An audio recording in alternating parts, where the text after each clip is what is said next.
Oh, wrong one. There we go. What's going on, Chad? Good morning. For me, it's 1 p.m., so not quite morning. I'm just getting a late start. Getting a late start. How's your day going so far?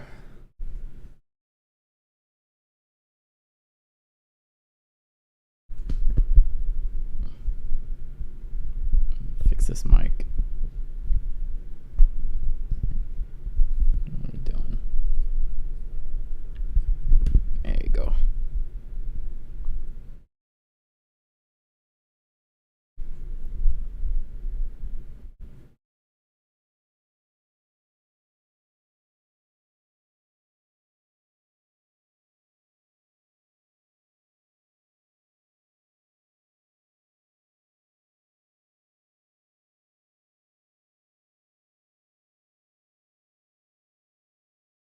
Good on my way to register my truck. Yeah, you got to pay those taxes.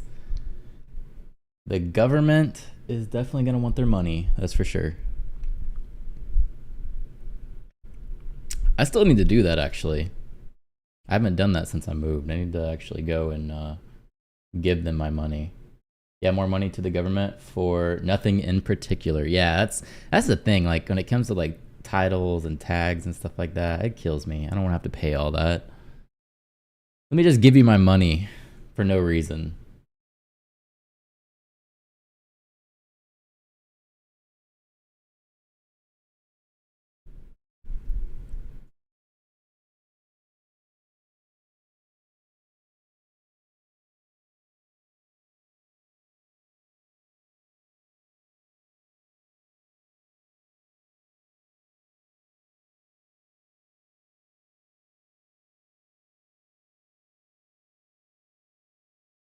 Trying to see if any more people are gonna come flooding in here. Looks like we're dead over on Twitch, which I had some good days on Twitch actually. The last this last week, there's some pretty good days on Twitch. People are actually over there.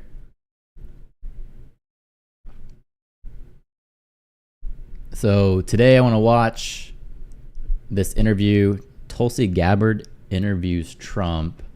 And then I'm going to watch that Kamala Harris interview that CNN did. I've heard a lot of things about it. Hopefully they don't flag me when I try watching it. CNN divided it up into like 3 different videos.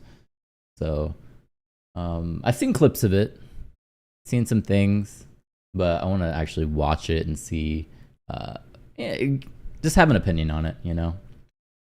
A lot of bias stuff for sure going around on X, but I want to see it for myself.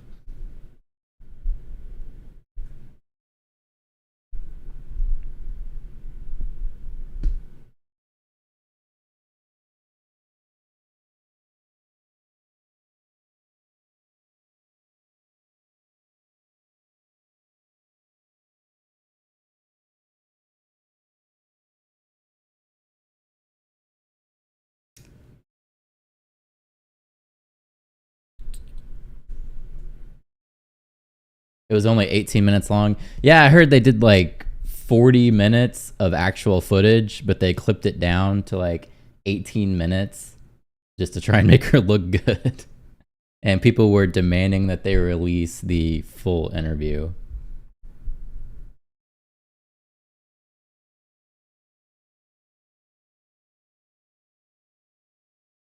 I want to see if the interview is actually critical of her or if they just kind of asked her if she uh, likes ice cream or whatever. So that's definitely what I want to see. Actual questions.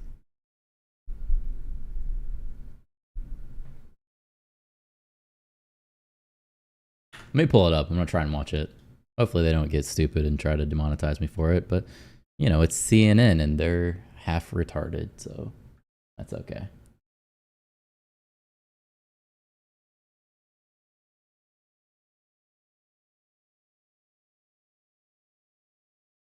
So this is the Kamala Harris interview that everybody is talking about right now. I want to watch it for myself, It's divided into 3 different videos. She does have Tim Walz, as you can see here on the screen.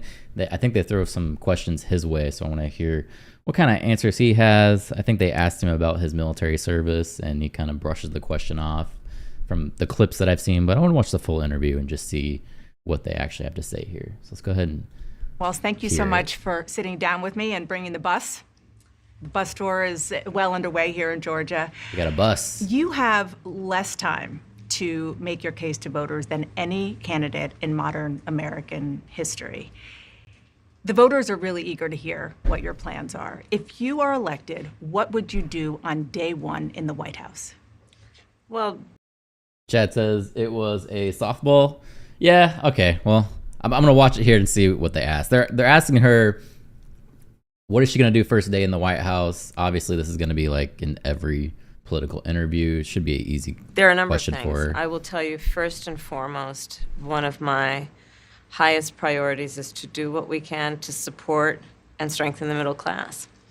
When I look at the aspirations, the goals, the ambitions of the American people, I think that people are ready for a new way forward. In a way that generations of Americans have been fueled by hope and by optimism. I think, sadly, in the last decade, we have had in the former president someone who has really been pushing an agenda. My first impression of this is she seems really nervous, which, okay, it's her first interview. I get that she's probably going to be nervous. They asked, what are you going to do on day 1? And she said she wanted to strengthen the middle class, but she's not really giving anything of how she's going to do that. I think she's just kind of pandering into, oh, the middle class is suffering, blah, blah, blah, blah, blah. Like, yeah, we get that, but what are you going to do? And in an environment that is about diminishing the character and the strength of who we are as Americans, really dividing our nation, and I think people are ready to turn the page on that. So what would you do day 1? Day 1, it's going to be about, 1, implementing my plan for what I call an opportunity economy. I've already laid out a number of proposals in that regard. When she keeps talking about the opportunity economy, I get kind of scared because there's past clips of her talking about equity for all, and all, we're all going to get to the same place and all this communism stuff. So the opportunity economy kind of stuff, that's scary. Apparently her and Tim Walz were at CNN headquarters for 6 hours that day. I wonder how many redos they did. That's insane. Include what we're going to do to bring down the cost of everyday goods, what we're going to do to invest in America's small businesses, what we're going to do to invest in families, for example, extending the child tax credit to $6,000 for families for the first year of their child's life, to help them buy a car seat, to help them buy baby clothes, a crib. There's the work that we're going to do that is about investing in the American family around affordable housing, a big issue in our country right now. So there are a number of things on day 1. What about you? Well, I'm excited about this agenda, too. As I said, the idea of inspiring America to what can be. And I think many of these things that the Vice President's proposing are things that we share in values. And the child tax credit is one we know that reduces childhood poverty by 1/3. We did it in Minnesota to have a federal partner in this. Unbelievable, I think, in the impact that we can make. You talked about, you call it the opportunity economy. You are well aware that right now many Americans are struggling. There's a crisis of affordability. Yeah. One of your campaign themes is we're not going back. But I wonder what you say to voters who do want to go back when it comes to the economy specifically.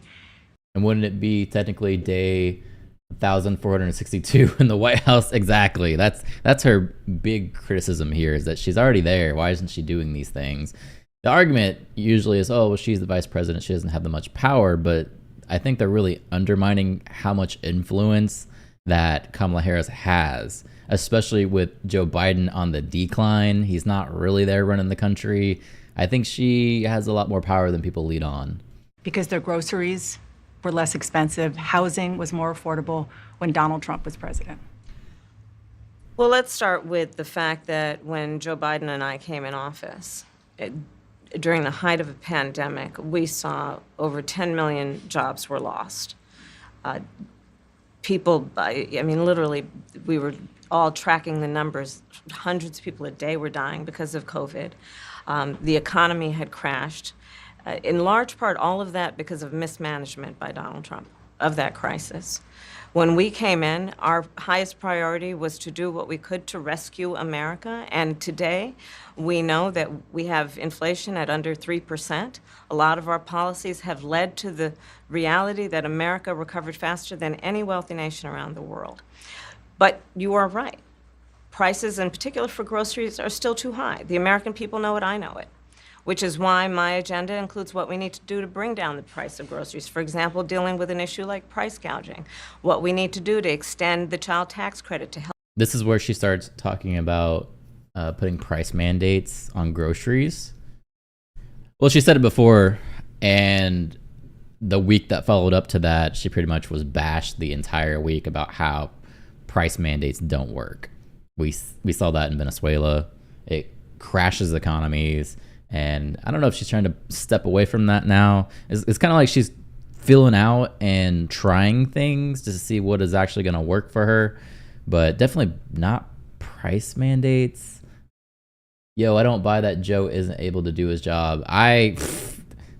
Brother, watch an interview with him. He's not okay. I don't even mean that to be mean. He should be at home watching The Price is Right. He's done. He is definitely done. He's riding out the rest of his term, and then he's going to ride off into the sunset. And a lot of it right now, he's on a beach somewhere. He's not actually even doing anything. Maybe helping her campaign. Help young families be able to take care of their children in their most formative years. What we need to do to bring down the cost of housing. My proposal includes what would be a tax credit of $25,000 for first-time home buyers, so they can just have enough to put a down payment on a home, which is part of the American dream and their aspiration, but do it in a way that allows them to actually get on the path to achieving that goal and that dream. So you have been vice president for 3.5 years. Yeah. The steps that you're talking about now, why haven't you done them already? Boom! Well, first of all, we had to recover as an economy, and we have done that. I'm very proud of the work that we have done that has brought inflation down to less than 3%. So inflation is 2.9%, and it just now returned to the average, which is around 2 to 3%. The economy is still dealing with high prices. So to say the economy has recovered when these wages are not allowing people to purchase groceries, I don't know if that's true or not, you know. He's done with politics, but he doesn't have Alzheimer's. He's definitely on a decline. I'm not going to say he has Alzheimer's, but it could just be that he's old. He's old and he's on a decline. He's not capable of standing up there and giving speeches anymore. And that makes me question about the long days that goes into being a president. It's just being honest. Like I'm not hating on the guy. He's just old. He's really old, and he's not at his peak anymore. He's not even really at a level where he should be president. That's just how it is. The work that we have done to cap the cost of insulin at $35 a month for seniors. Donald Trump said he was going to do a number of things, including allowing Medicare to negotiate drug prices. Never happened. We did it. So now, as I travel in the state of Georgia and around our country, the number of seniors that have benefited. I was in Nevada recently, a grandmother who showed me her receipts. And before we capped the cost of insulin for seniors at $35 a month, she was paying hundreds of dollars, up to thousands of dollars a month for her insulin. She's not doing that any You longer. maintain Bidenomics is a success. I maintain that when we do the work of bringing down prescription medication for the American people, including capping the cost of the annual cost of prescription medication for seniors at $2,000, when we do what we did in the first year of being in office to extend the child tax credit so that we cut child poverty in America by over 50%, when we do what we have done to invest in the American people and bringing manufacturing back to the United States so that we created over 800,000 new manufacturing jobs, bringing business back to America, what we have done to improve the supply chain so we're not relying on foreign governments to supply American families with their basic needs, I'll say that that's good work. There's more to do, but that's good work. I want to get some clarity on where you stand on some key policy issues. Energy is a big one. When you were in Congress, you supported the Green New Deal. And in 2019, you said, quote, "There is no question I'm in favor of banning fracking." Fracking, as you know, is a pretty big issue, particularly in your must-win state of Pennsylvania. Sure. Do you still want to ban fracking? No, and I made that clear on the debate stage in 2020, that I would not ban fracking. As vice president, I did not ban fracking. As president, I will not ban fracking. In 2019, I believe, in a town hall, you said you were asked, would you commit to implementing a federal ban on fracking on your first day in office? And you said, there's no question I'm in favor of banning fracking. So yes. So it changed in that campaign? In 2020, I made very clear where I stand. We are in 2024, and I've not changed that position, nor will I going forward. I kept my word, and I will keep my word. What made you change that position at the time? Well, let's be clear. My values have not changed. I believe it is very important that we take seriously what we must do to guard against what is a clear crisis in terms of the climate. And to do that, we can do what we have accomplished thus far. The Inflation Reduction Act, what we have done to invest, by my calculation, over probably $1 trillion over the next 10 years, investing in a clean energy economy. What we've already done, creating over 300,000 new clean energy jobs. That tells me, from my experience as vice president, we can do it without banning fracking. In fact, Dana,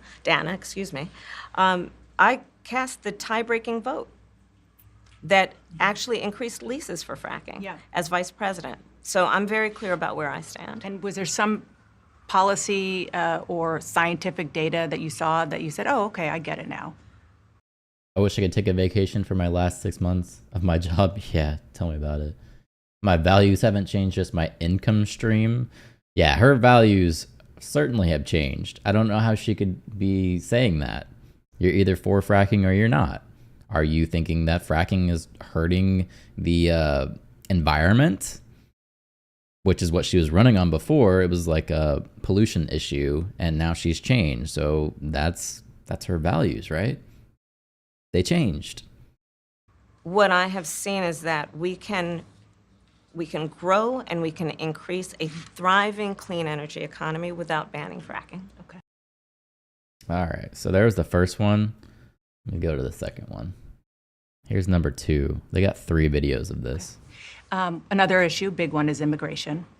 As vice president, you were tasked with addressing the root causes of migration in southern countries and Northern part of Central America. the northern part Yeah. of Central America that affects the southern border of the U.S. During the Biden-Harris administration, there were record numbers of illegal border crossings.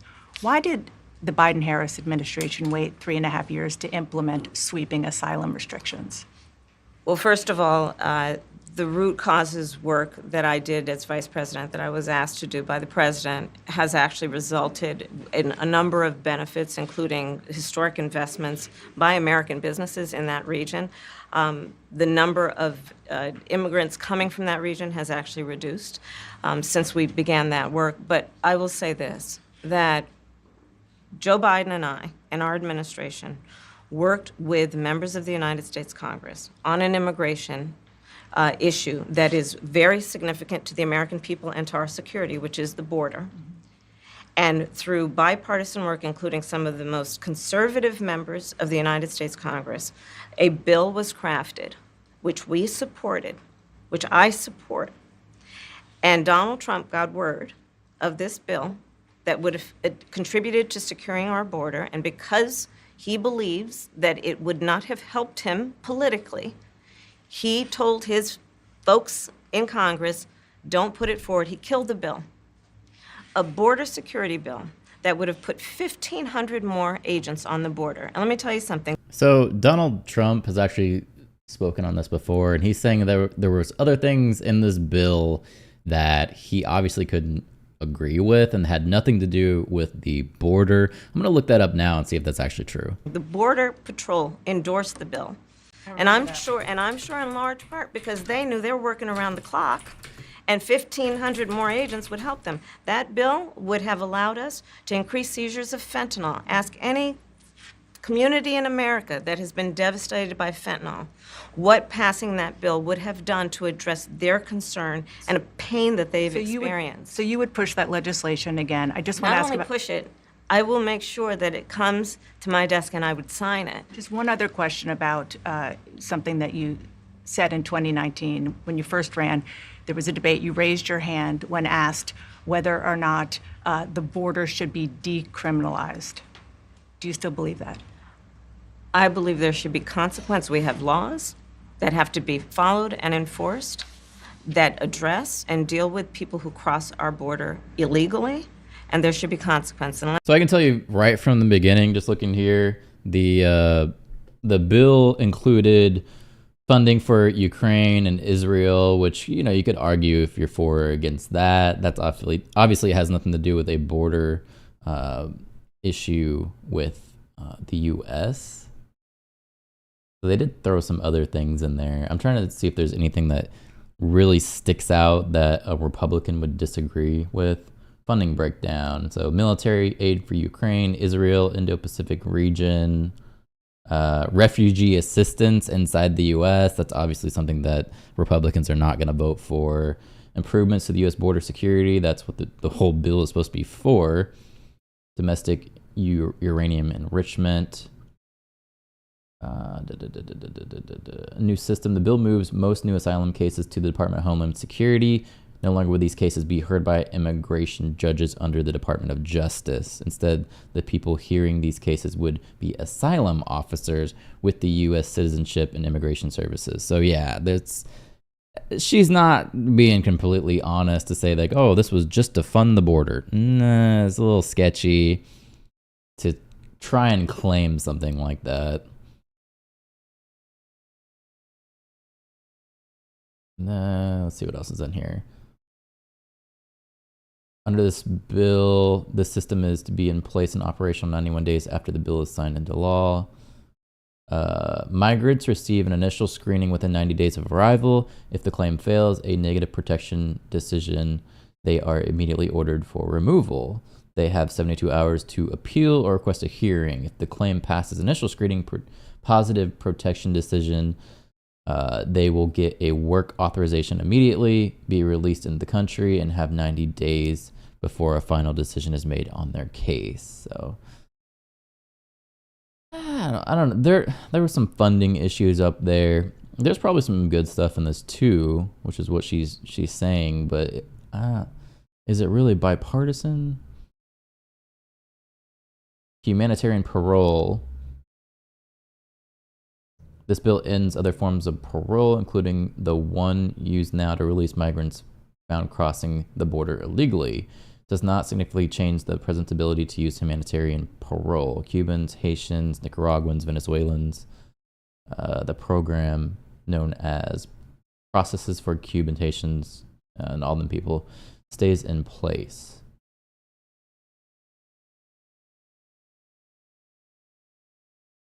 Other big provisions. 50K new visas a year for 5 years. I don't know what the numbers actually are, people getting visas, so I don't know if that's a big deal or not. Afghan Adjustment Act. This gives green cards and pathways to citizenships for Afghans admitted or paroled after the U.S. withdrawal. That's probably something that Republicans would not like too much, so that's a little iffy too. Chad says apparently no one wants my money for my truck registration. I have to get that pink phony club song stuck in my head. There you go. Well, at least you don't have to pay. That's a good one. So I don't know, man. She's it's iffy. There's a lot of good stuff in that bill, probably funding for the borders, but there's also some shady stuff too. So, you know, it's not completely honest. Let's be clear, in this race, I'm the only person who has prosecuted transnational criminal organizations who traffic in guns, drugs, and human beings. I'm the only person in this race who actually served a border state as Attorney General to enforce our laws, and I would enforce our laws as president going forward. I recognize the problem. Generally speaking, how should voters look at some of the changes that you've made, that you've explained some of here in your policy? Is it because you have more experience now and you've learned more about the information? Is it because you were running for president in a Democratic primary?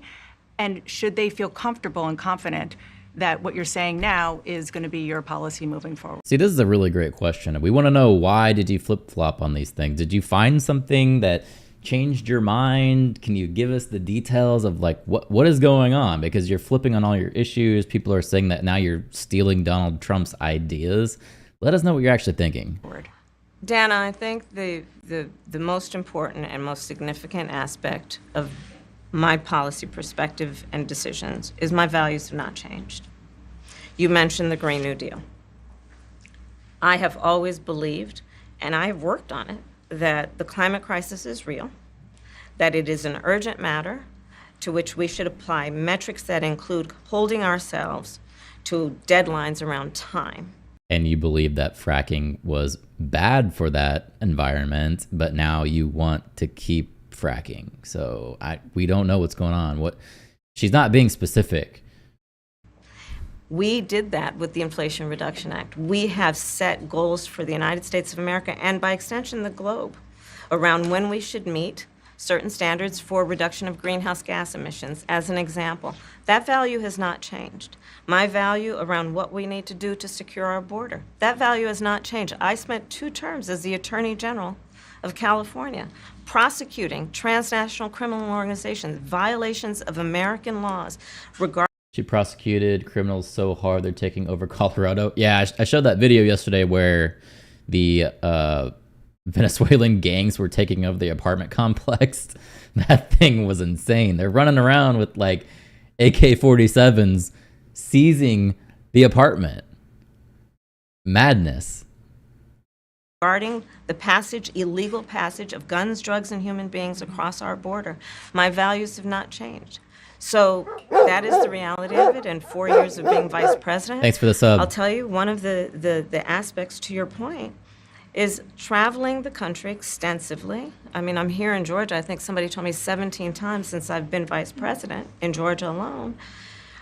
I believe it is important to build consensus, and it is important to find a common place of understanding of where we can actually solve problems. On that note, from what I understand, we have new advanced fentanyl screening or scanning equipment, but need the funding to implement them. Yeah, and that's something that you want to pass in one of these border bills for sure.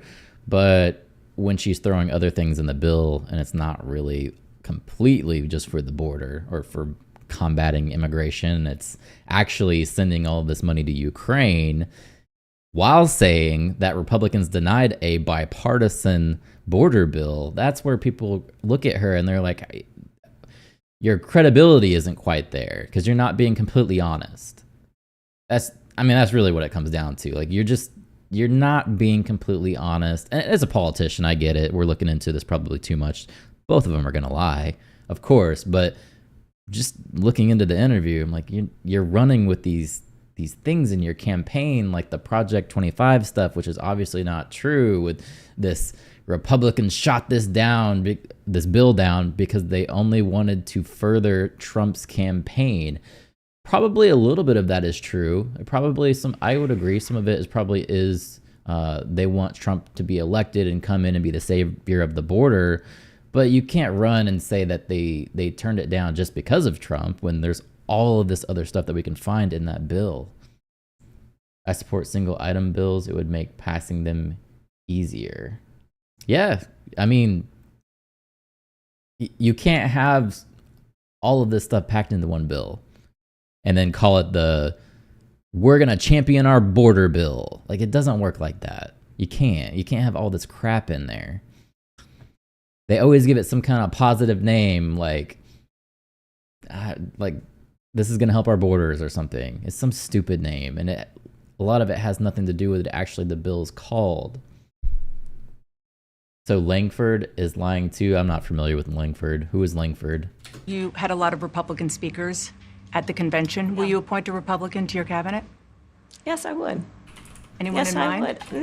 No one in particular in mind. We got 68 days to go with this election, so I'm not putting the cart before the horse. But I would. I think it's really important. I have spent my career inviting diversity of opinion. I think it's important to have people at the table when some of the most important He co-wrote the decisions are bill? being made that have Yeah, I would different view- definitely believe that he would want to forward a bill to benefit his own career, to say that he got this accomplished, and then he can say that he was for positive border policies. I don't think just because someone's Republican that they aren't going to do something like that. They're politicians. views, different experiences. And I think it would be to the benefit of the American public to have a member of my cabinet who was a Republican. I want to ask you about your opponent, Donald Trump. Okay. I was a little bit surprised. People might be surprised to hear that you have never interacted. So like this, she just said that she would appoint a Republican to her cabinet. Do you think she's really going to appoint a real Republican to her cabinet?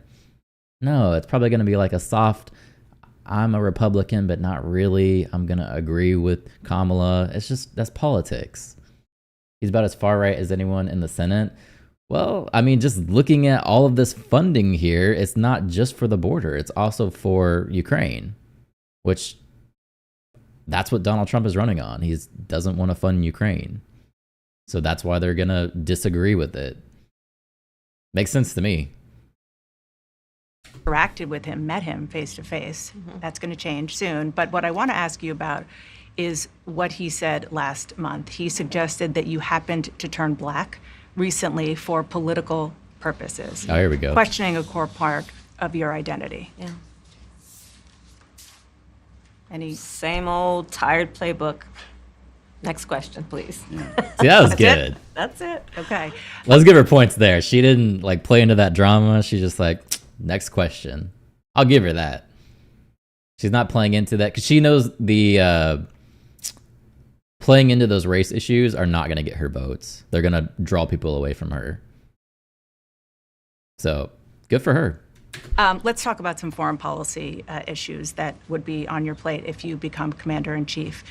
President Biden has tried unsuccessfully to end the war between Israel and Hamas in Gaza. He's been doing it for months and months, along with you. Would you do anything differently? For example, would you withhold some U.S. weapons shipments to Israel? That's what a lot of people on the progressive left want you to do. Let me be very clear. I'm unequivocal and unwavering in my commitment to Israel's defense and its ability to defend itself. And that's not going to change. She's not going to put an election denying MAGA in there, but MAGA ain't really conservative. Yeah, see that, and that's my point. She's not going to put somebody in there that aligns really with Donald Trump.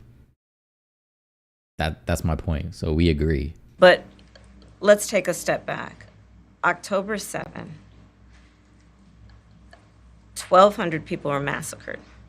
Many young people who were simply attending a music festival. Women were horribly raped. As I said then, I say today, Israel has a right to defend itself. We would. And how it does so matters. Far too many innocent Palestinians have been killed. And we have got to get a deal done. We were in Doha. We have to get a deal done. This war must end. In the meantime- And we must get a deal that is about getting the hostages out. I've met with the family Haven't they turned down like 8 deals already? of the American hostages. Let's get the hostages out. Let's get the ceasefire done. But no change in policy in terms of arms and so forth. No, we have to get a deal done. Dana, we have to get a deal done. When you look at the significance of this to the families, to the people who are living in that region, a deal is not only the right thing to do to end this war, but will unlock so much of what must happen next. I remain committed since I've been on October 8 to what Yeah, so just looking here, it shows Israel has repeatedly rejected Hamas truce offers. So, I mean, it's coming from Al Jazeera, so that's questionable of a source, but I would probably say that there's some truth to that they have turned down a lot of the truths.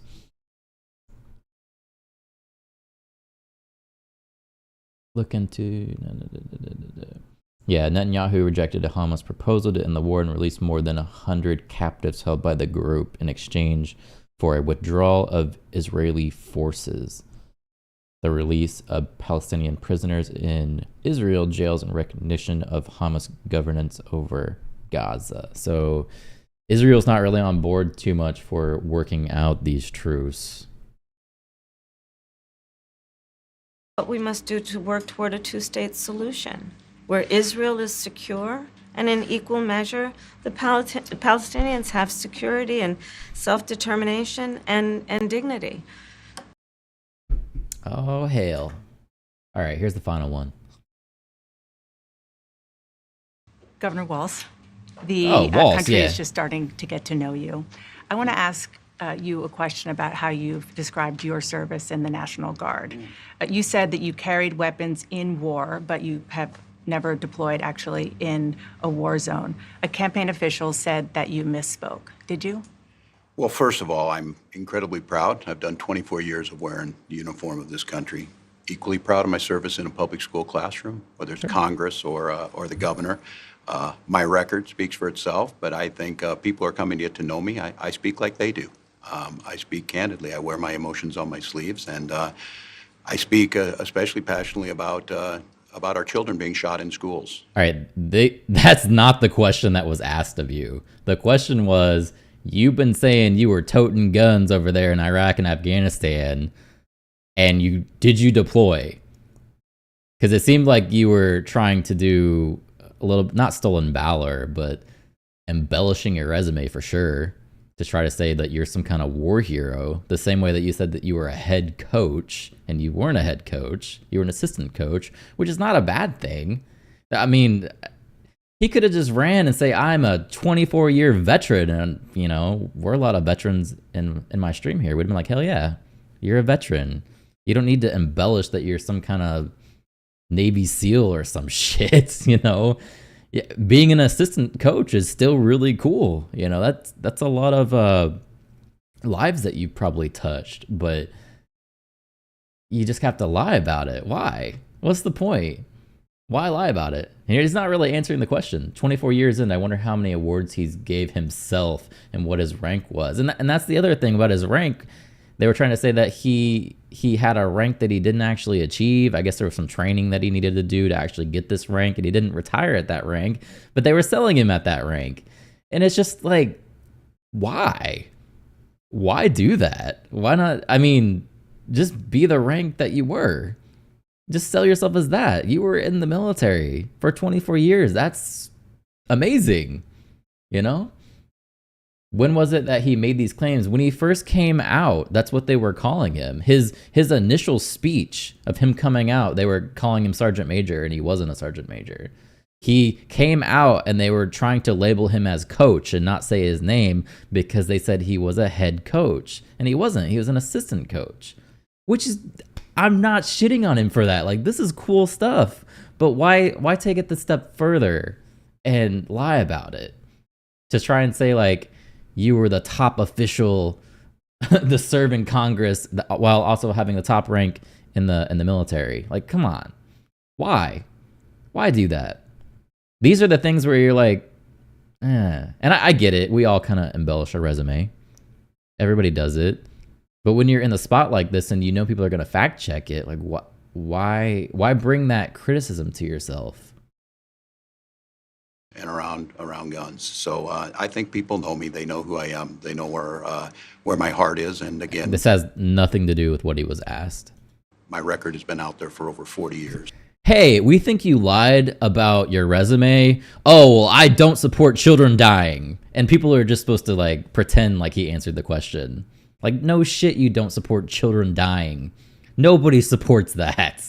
That's not the question you were asked, idiot. To speak for itself.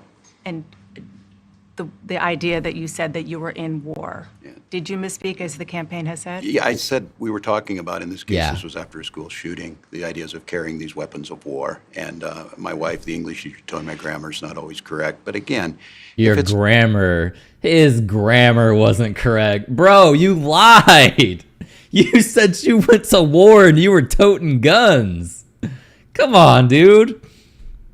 There's video.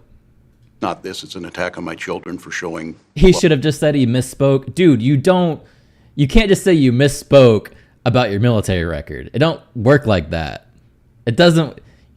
Saying that you went to war it's not something you like, oh, I forgot, I misspoke. No, dude, it don't work like that. He lied. He got caught in a lie, and now he's trying to blame it on his grammar. Love for me, or it's an attack on my dog. I'm not going to do that. And the one thing I'll never do is I'll never demean another member's service in any way. I never have, and I never will. They're not demeaning your service by saying you're full of shit. That's not, you're demeaning your service by claiming things that you didn't do. I'm saying that as a veteran. Nobody's shitting on you for being in the military. People are shitting on you for lying. You're doing that to get votes. You're trying to come off like you're G.I. Joe, Navy SEAL badass. And you're not. You didn't do that. That's not you, brother. That's not you at all. One other question, because again, this is all new. Yeah. This was not, however many days ago, this was not on either of your bingo cards, especially yours. You had to clarify that you had said that you and your wife used IVF, but it turned out you used a different kind of fertility in order to have children. And then when you ran for Congress in 2006, your campaign repeatedly made false statements about a 1995 arrest for drunk and reckless driving. What do you say to voters who aren't sure whether they can take you at your word? What do they say? Because you're getting caught in a lot of lies, man. Well, I've been very public. I think they can see my students come out, former folks I've served with, and they vouch for me. I certainly own my mistakes when I make them. The one thing I'll tell you is I wished in this country wouldn't have to do this. I spoke about our infertility issues because it's hell, and families know this. And I spoke about the treatments that were available to us that had those beautiful children there.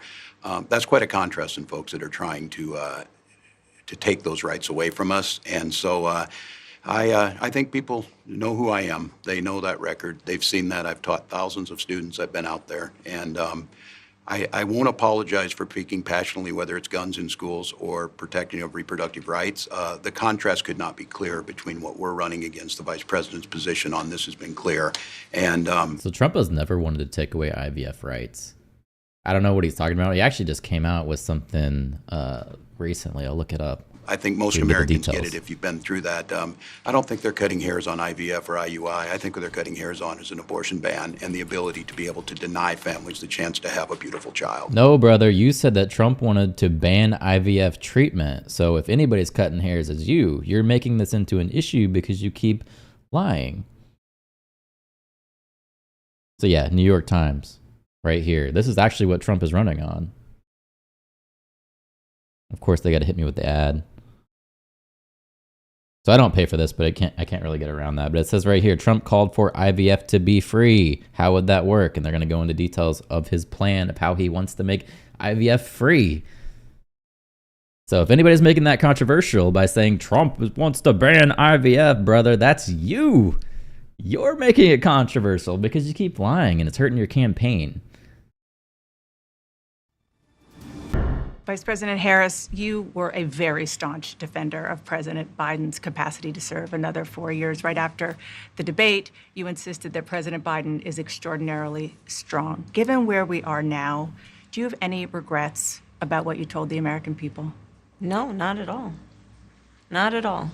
I have served with President Biden. This is for you, Paul. This is for the Democrats that are trying to pretend that Biden is 100% okay, and they try to make it into a political issue. This is the response that she's going to give.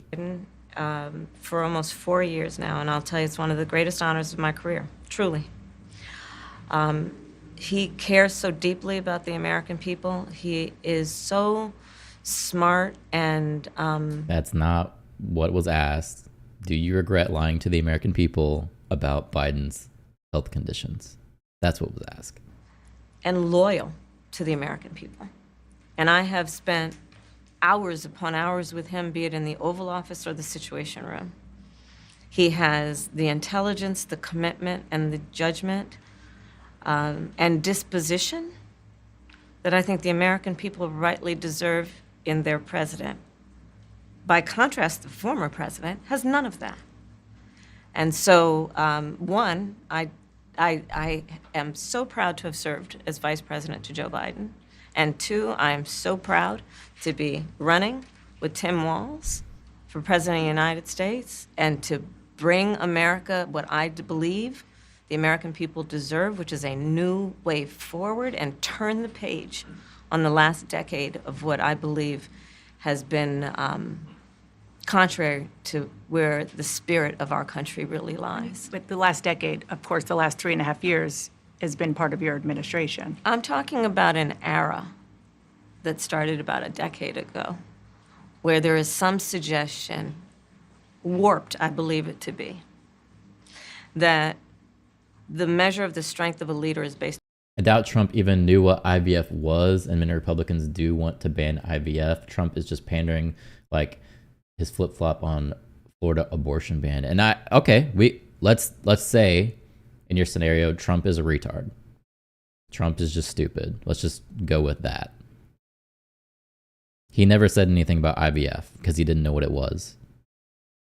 So then how is Tim saying he wants to ban it if he's never said anything about it? He didn't even know about it. The reality is that he never said that he wanted to ban IVF. They're conflating that in with the abortion thing, which is complicated because he didn't ban abortion. He stopped Roe versus Wade, which does ban abortion, and that's how they should be running their campaign. They shouldn't be saying, like, the way they word it is so convoluted with lies when they could just get to the specifics of it, be honest, and then people would go, oh yeah, what he actually did there was dangerous because I do want abortion. You see how it works? Instead, they navigate and throw all the lies in there to make it simple. Like, no, man. Decades ago, she's talking shit about Obama. Yeah. And the whole, the major race issues, which is probably what she's getting at here, started with Obama. That's when the country really started to get heated. Conflated with the beliefs of many Republicans. Specifically what? You're talking about IVF? I would probably agree with you that maybe some of them want to stop IVF. I don't know. I'd have to look into it. But either way, if you're saying he didn't know about it, how's he going to try and ban it? That doesn't make sense. Based on who you beat down, instead of where I believe most Americans are, which is to believe that the true measure of the strength of a leader is based on who you lift up. That's what's at stake as much as any other detail that we could discuss in this election. I guess if we just simplify everything, what I'm getting at here is I just want a candidate that's going to be real. Just be real. Don't embellish everything with lies. Like the dude's military service. If he would have ran, just been like, hey, I'm a veteran, 24 years, I'd have been so on board. Like, hell yeah. But you got to lie about your military service? Like, come on. His party would try to ban it. Okay, but that's the thing. You could come out and you could say Republicans want to ban this, and then quote sources of Republicans saying they want to ban it. That would have been like, okay, these are some smart people. What they do is they come out and say Trump, obviously their opponent, wants to ban it when he never said that. Trump, his opponent, supports Project 25, even though he disagrees and says he doesn't support it. All of this stuff. Trump supports a nationwide abortion ban, which is not true. He doesn't support that. That's never how that's been. But these are the things that they say. And maybe it's just because it's politics. I get it. Politicians are going to lie. But that's just me. I don't like liars. I don't like it when they lie. That's what it comes down to. Just be real. Be real about the specifics. Because we haven't had a chance to talk, I'm just curious, staying on President Biden, when he called you and said he was pulling out of the race, what was that like? And did he offer to endorse you right away, or did you ask for it? She said, "I'm going to be president." That's what she said. It was Jumped up and down. It was a Sunday, so here I'll give you a little too much information. Go for it. There's no such thing, Madam Vice President. My family was staying with us, and including my baby nieces, and we had just had pancakes and, Auntie, can I have more bacon? Yes, I'll make you more bacon. And then we were sitting down to do a puzzle. I feel like all of this is made up. Just being real. And the phone rang, and it was Joe Biden. And he told me what he had decided to do. And I asked him, "Are you sure?" And he said yes. And that's how I learned about it. And what about the endorsement? Did you ask for it? He was very clear that he was going to support me. So when he called to tell you, he said, "I'm pulling out of the race and I'm going to support you." Well, my first thought was not about me, to be honest with you. My first thought was about him, to be honest. And his health, for sure. I think history is going to show a number of things about Joe Biden's presidency. I think history is going to show that in so many ways it was transformative, be it on what we have accomplished around finally investing in America's infrastructure, investing in new economies, in new industries, what we have done to bring our... Blah, blah, blah, blah, word salad. Anyway, Trump supports whatever will get him elected. I don't think he has any core beliefs other than I himself, which that's every politician, man. Every politician does that, which is why we try to keep a record of what they said. And that's what I'm more upset about. We try, and what we're hopeful for is that they actually put their policies on their page, right? You go to their website, you see the things that they actually believe in, what they want to do. It's all laid out in a document on the page. So when they flip-flop away from those issues, we can kind of hold them to that. All politicians are going to lie. I get it. But we got to hold them accountable. That's what people do with their votes. Our allies back together and have confidence in who we are as America and grow that alliance. What we have done to stand true to our principles, including one of the most important international rules and norms, which is the importance of sovereignty and territorial integrity. And I think history is going to show not only has Joe Biden led an administration that has achieved those extraordinary successes, but the character of them. Kamala's webpage only wants money. Yeah, and I showed that in my video. 3 different donation banners, no policies, no event tab. You go over to Trump's page, everything he wants to do is right there. There's one donate button. And I'm not even saying that like go Trump. It's just that is deficient in her campaign. And anybody who doesn't believe that is wrong.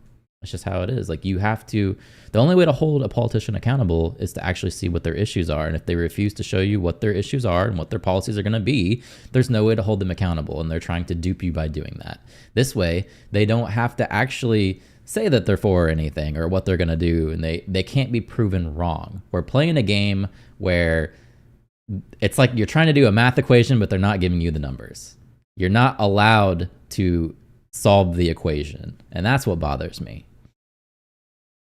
Man is one that he has been in his life and career, including as a president, quite selfless and puts the American people first. I just have to ask you both about 2 standout moments, aside, of course, from the addresses that you both gave, but standout moments that were perhaps unexpected during the convention. You mentioned one of them, Governor. A moment that you shared, that the world shared with your son, Gus. You were speaking, the camera caught him so... This was wrong. I totally will give him this. They were shitting all over his kid. I guess he has like autism or something. All over X, people were making fun of him on the Republican side, and that was wrong. Like, it's a kid. Why are people so mean? Why? I get it. You don't want to vote for Democrats, you want Trump to win or whatever, but just leave the kid out of it. Come on. So incredibly proud of you, so emotional, saying, "That's my dad." Yeah, I don't know as a father I could have ever imagined that. I'm grateful for so many reasons to be on this ticket, but that moment. That was hateful. To Yes. understand what was Yes, Paul, that was hateful and wrong. They shouldn't be bringing children into it. really important to have my son feel a sense of pride in me, that I was trying to do the right thing. And it was, you try and protect your kids, it brings notoriety and things, but it was just such a visceral, emotional moment that I'm grateful I got to experience it, and I'm so proud of him. I'm proud of him. I'm proud of Hope. I'm proud of Gwen. She's a wonderful mother, and these are great kids. And I think the one thing is, talking about the era we're in, is our politics can be better. It can be different. We can show some of these things, and we can have families involved in this. And I hope that I hope people felt that out there, and I hope they hug their kids a little tighter, because you just never know, and life can be kind of hard. And last question. He didn't really address the main controversy of that, but that was a good answer. That was a good answer. Keep your family in politics, or at least around you, showing that you're a family man. I'll give him that. That was a good answer. Madam Vice President, the photograph that has gone viral. You were speaking, one of your grandnieces that you were just talking Yes. about was watching you accept the nomination. You didn't explicitly talk about gender or race in your speech, but it obviously means a lot to a lot of people, and that viral picture really says it. What does it mean to you? I am running because I Thank you for the sub. Or I guess follow on Twitch, not sub. believe that I am the best person to do this job at this moment, for all Americans, regardless of race and gender. But I did see that photograph, and I was deeply touched by it. And you're right, it's the back of her head, her two little braids, and then I'm in the front of the photograph, obviously speaking. And it's very humbling. It's very humbling in many ways. Did she talk to you about it after? Yeah, my Twitch has been actually going off this week, which is surprising because usually nobody watches me over there. But that's cool. That's cool. People are watching on Twitch. Actually, it shows over here that nobody's actually in the room watching me. Yeah, but hey, they followed, so that's cool. He jerked him on the stage. Oh yeah, I think I saw a video of that too, where he like grabbed the kid by the arm. Ben Hammer, you're here? Why is it? It's only showing. I guess it's showing one viewer. Yeah, so maybe, or maybe it's not working. I don't know. Either way, I got 30 followers, so that's cool.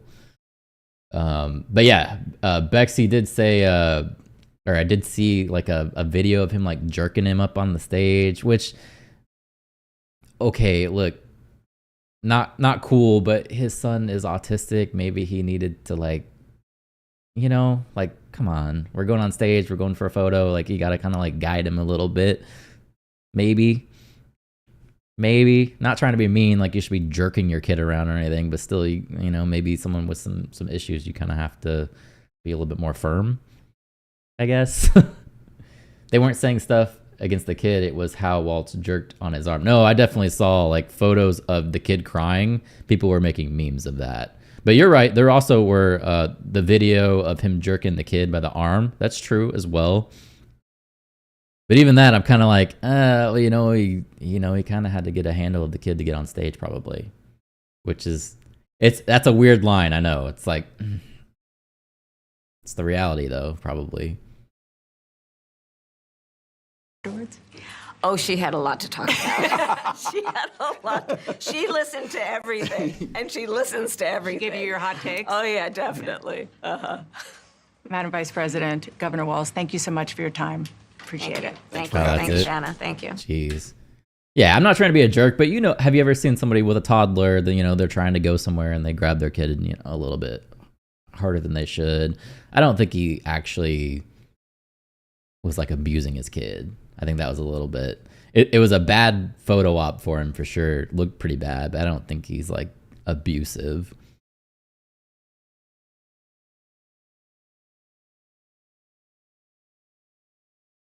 Anyway, that's the interview. I guess my thoughts, she seemed nervous in the beginning, granted. Okay, yeah, first interview, you'd probably be a little bit nervous. They didn't really give answers that I would want. A lot of it was emotional again, which is pretty much what they run on. They don't really say what they want to do. They don't have their policies out there. People lie and say they have their policies out there because they look at surface issues and they don't actually dive in deep to see how she's actually going to fix things. Some people will look at like a surface issue, like, I don't know. She'll say she wants to fix inflation, just for instance. But really, she's not saying how she's going to fix inflation. So they consider her policy, she's going to fix inflation. Like, that's a policy. That's not a policy. You actually have to tell me what you want to do to fix inflation. It has to be more specific than that. I want to fix kids being shot in school. That's not a policy. You need to tell me what you're actually doing to fix the issue of kids bringing guns to school. Say what you actually mean. Do you want to ban assault rifles? Come out and say that. That's what you need to say. And the reporters should press them more. Like, what do you actually mean by that? Don't just say, I don't want children to die. No shit. Nobody wants children to die. That's not a policy. That's not even a political point. It's just like a duh. It's like saying, I eat every day. No shit, you eat every day.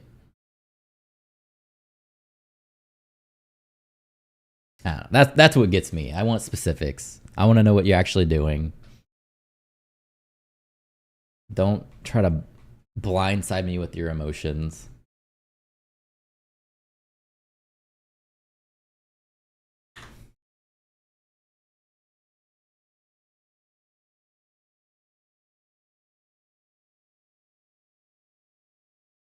So I'm gonna go to the restroom real quick, and then I'm gonna come back and watch this Tulsi Gabbard interviewing Trump video that she posted. Let's see if she actually lays into him a little bit more than what they did on CNN.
All right.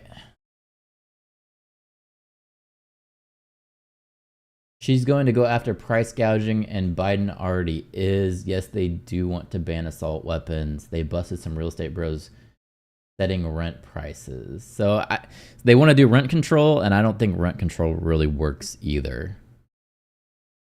Because the main issue that they're dealing with the rent being high is because the supply is so short. So when they have rent control, right, you're not raising rents super high the following year. You have a rent control that limits the ability for you to raise rent. What it does, it means the tenants stay there longer, which affects the supply of housing. And now you got people that don't have homes.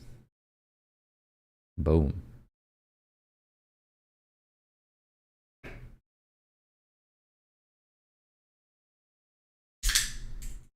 Damn, my can. It's all bent.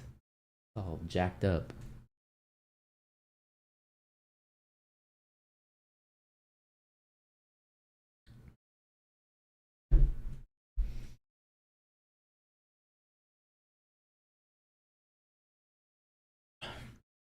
Anyway, I appreciate y'all hanging out with me. I appreciate the opposite viewpoints as well. I enjoy this a lot. This is fun because tenants stay. They have to live there too. Exactly. So they stay and they stay at the low prices, and then they have a shortage. But anyway, yeah, I'm above 900 subs now on YouTube. I appreciate that. I appreciate that a lot. I'm getting close to the YouTube partner program. You need 1,000 subs. I'm getting really close. It's coming. I still got to get the watch time. I think I need like a little bit above 400 watch hours left. I'm getting there. So I appreciate y'all hanging out.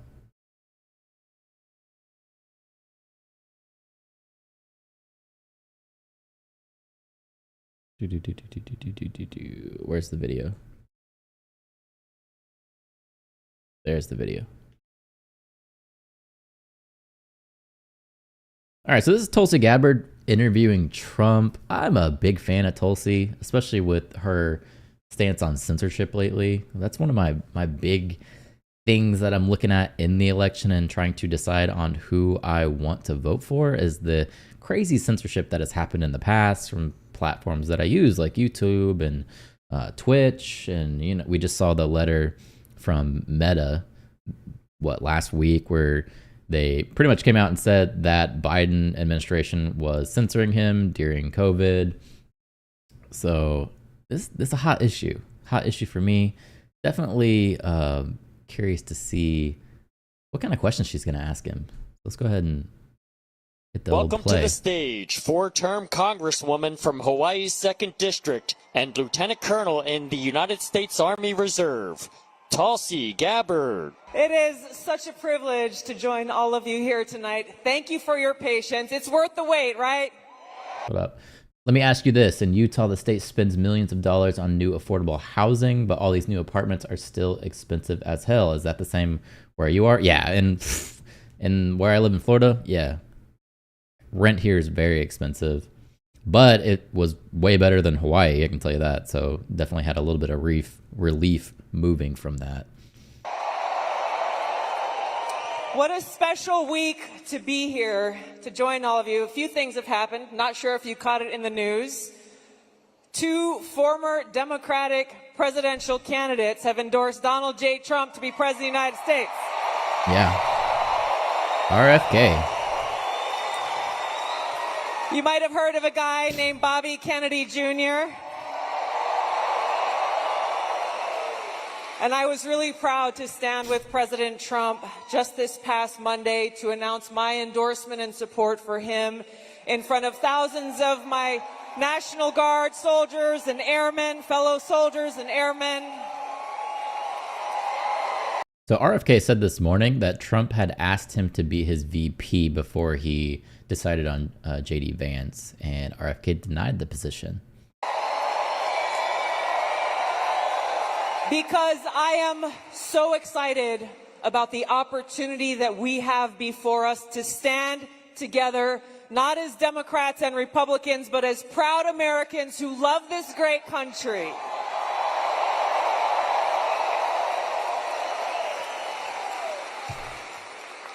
There's a lot of work to be done.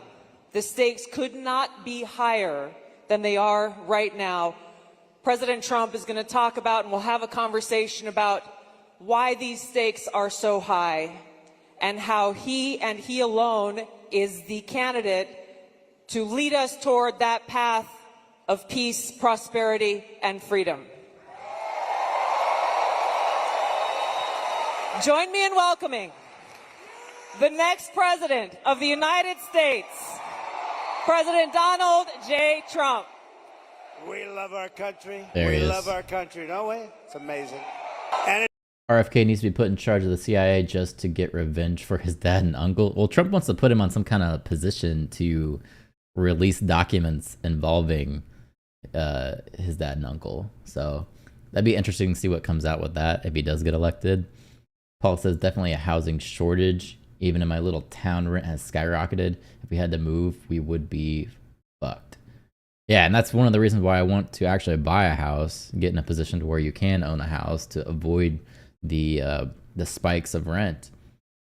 That's my plan, which is it's difficult, and then you have to deal with property taxes going up as well. Insurance is super high here in Florida, so it's such a complicated issue. But I think a lot of it is price fixing. How so? Fixing how so? It's a great country, but we have to take it back because our country's not feeling so well nowadays, and we're going to bring it back, and we're going to make it healthy and beautiful and better than ever. And it's really, this is some crowd. Let's have a good time. Thank you very much, everybody. Yeah. We own a tin can and pay a lot of rent.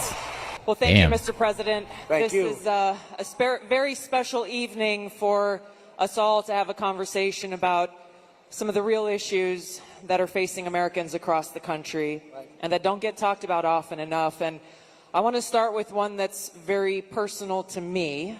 Is it just me or are they sitting weird? He's like leaning into her. I don't know. Maybe the chair's just really high or something, but I don't know. It looks weird. Companies buying up all the properties so they can jack up the prices. It's pretty cheap. Maybe that's it. Hard to talk about sometimes. This is only the second time I've spoken about it publicly, but my husband and I were married almost 10 years ago. We wanted to start a family. We were very excited about it. Unfortunately, it was very difficult. We were not successful in trying to get pregnant. For us, IVF seemed to be the only option and the last resort. As you know, it's a pretty difficult process. It's very, very expensive. I was in Congress at the time, traveling. I would carry the medicine that I had to administer shots to myself sometimes in an airport bathroom. And ultimately, the most difficult part was every time going to the doctor for another transfer and hoping that it would result in a positive pregnancy test, and then being heartbroken over and over every time that test came back negative. Now, I know some of your opponents, your political opponents, are saying that you want to ban IVF. While it didn't work for us, it's worked for a lot of families. And I just know that there are women and couples in this crowd, or those who are watching here tonight, who may be going through this. My lot of rent is pretty cheap. That's good, at least. Tulsi could have done so much better with her wardrobe. That's not a good outfit. What's wrong with her suit? Her pants are a little bit big. That looks kind of weird. That's okay. I don't know. I'm not like a fashion person, so. This same struggle, and are concerned about being able to have this option, either because they might not be able to afford it, or they're concerned that it just may not be available. And I'd love for you to talk to them about how they should feel. Well, thank you very much, Tulsi. And I didn't know about your situation. And it's tough stuff, right? Tough. Life is pretty tough. It can be beautiful, but it can be difficult. We are doing something with IVF, because IVF, as you know from friends and people you know, it's really worked out very well for a lot of people. It gave them a child when they would not have had a child. And I told my people I wanted to look at this a couple of weeks ago. And as you know, we have no taxes on a thing called tips. You know that? And I said, tell me. We did three things. We did that, and we did no tax for seniors on Social Security benefits. A lot like the plot that Shirley sits on. So yeah, the land, like renting it is cheap. That's good.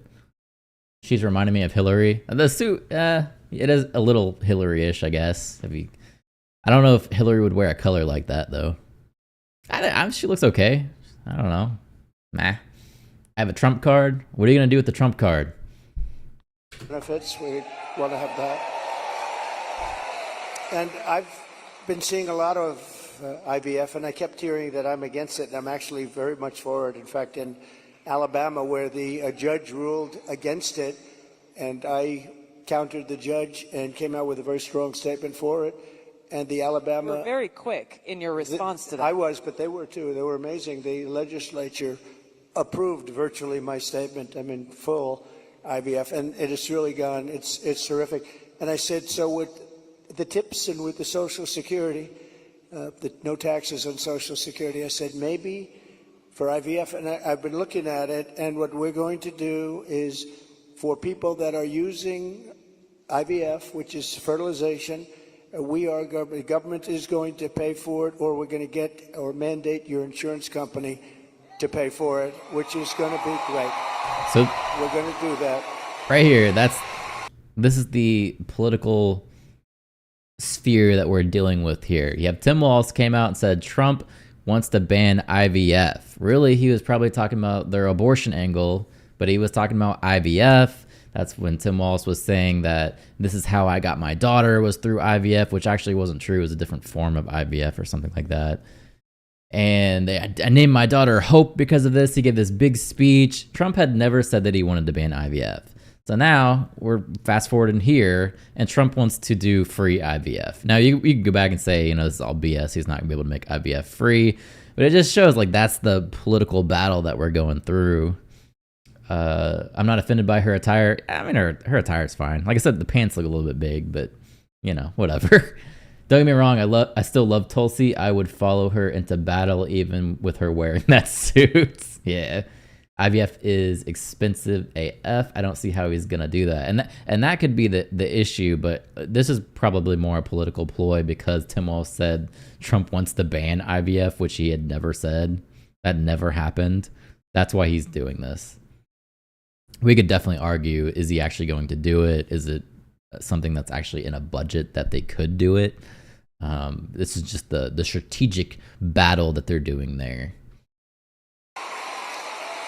I can't tell you how life-changing that would be for so many families because it costs a lot of money. A lot of people go into debt just for the hope of being able to start their own family. Well, it's big, and you know what? We want to produce babies in this country, right? We want to produce babies. So I think it's going to be something we sort of announced it a little bit. We were in a great place, Michigan. We all love Michigan, right? We're going to bring back the car industry. And we're going to get a lot of it back to Michigan. They've been taking our cars away. They've been taking our manufacturing away over years, over decades. And if you look at it today, it's a shell of what it was years ago, but we're going to bring it back. Mexico is right now building massive car factories, actually being financed and built by China. And they think they're going to sell their cars back into our country. It's not. The Kamala wants to build a wall now, and Trump wants the government to pay for medical procedures. What is going on? That's politics. That's how this goes. Not going to happen. That's not going to happen. Oh, listen to that. That is not going to happen. But so many things have gone wrong in the car industry. The union leadership has been horrible. I think I'm going to win by 85%, the union, but because we're bringing it back. And we're going to have electric cars, but we're going to have gasoline-powered cars, and we're going to have hybrids. We're going to have every kind of car. We're not going with just that. But I just felt that it would be a good place to announce it, and we did sort of the announcement there a little bit, and now we do the big announcement tonight in front of all of these television stations, all of the fake news, the fake, they're all over the place. What's going on? Never forget. Glad to see you back. The flip-flops just get 10 feet taller. Yeah, that's pretty much what we've seen all this morning is just people flip-flopping. They're all over the place. I don't know what's going on. We don't even know, I was saying, because we're doing this. And I finished, and I figured I was going to come here, and we're going to make a speech. I had a speech all set for you. Did she really say she wants to build a wall? Yeah, I'm pretty sure. Let's look it up. Let's fact-check it. Real time. I was ready. Now, they said, sir, you're actually doing a town hall. I said, oh. Nobody told me that. I said, who's doing it? They said, Tulsi. I said, well, that's at least good news. I've been a fan of hers for a long time, I have to tell you. So I didn't even know. I'm in the plane, and I'm looking over some material, and we're going to give you a hell of a speech tonight. We were set to give you one hell of a speech. They said, no, sir, it's a town hall. I said, why doesn't somebody tell me this stuff? And I don't even have any idea who we're doing it for. I don't know. Is it for a network or what? I see a lot of television all over the place, so maybe it's on all of them. But I did get to see the strangest thing today. I looked at the news conference of Kamala. I call her Comrade. Comrade Kamala. She's you know that. She's a Marxist. Her father was a Marxist before her, so she was brought up in the family tradition, and she really is, and this country is not ready for a Marxist. We don't want a Marxist.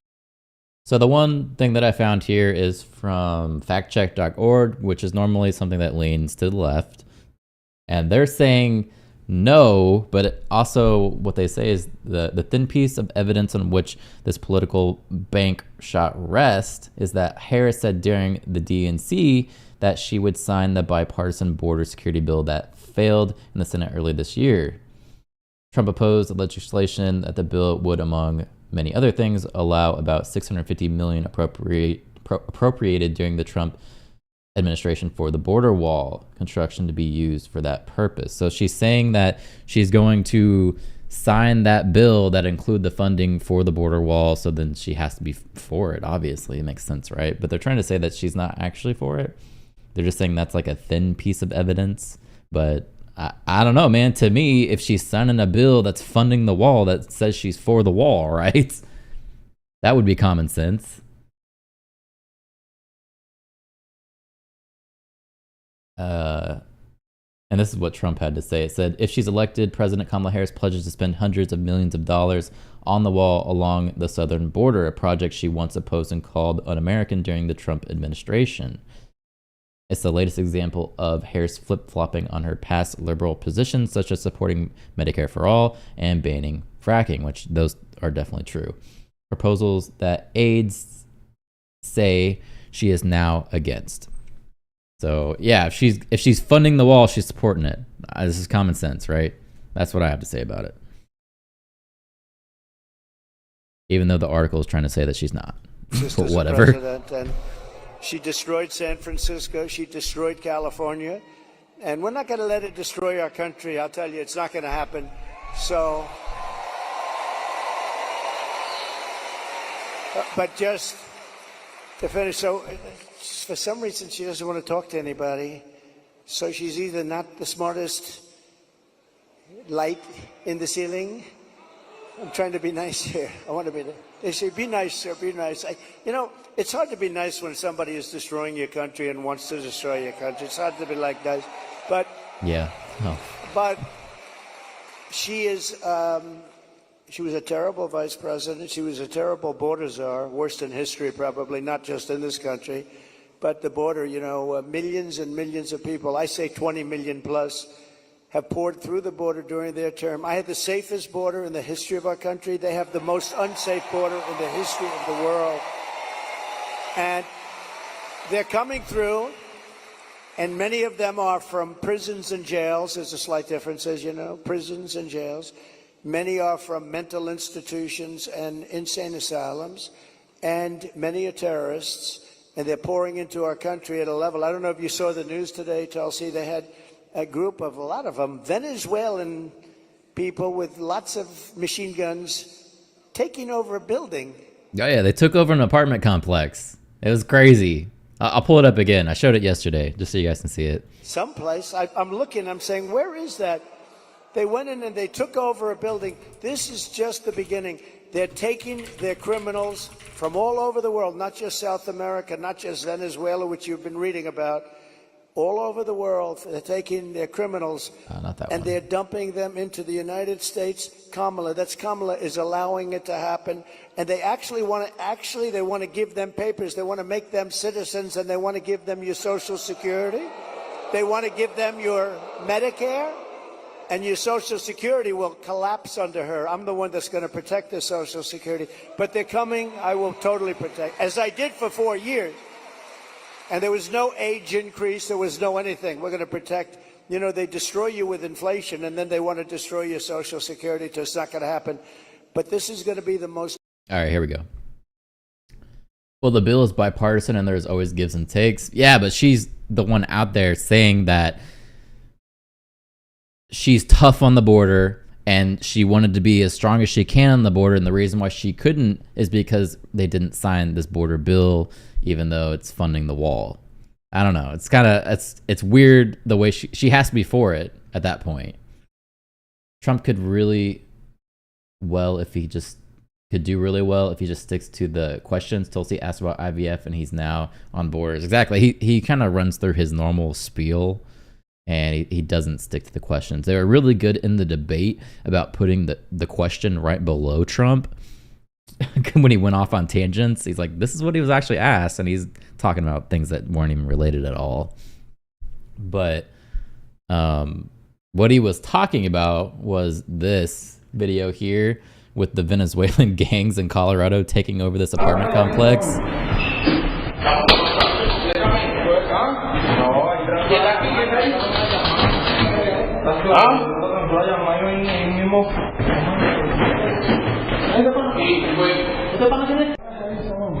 Look, they're running around with guns. Absolutely insane.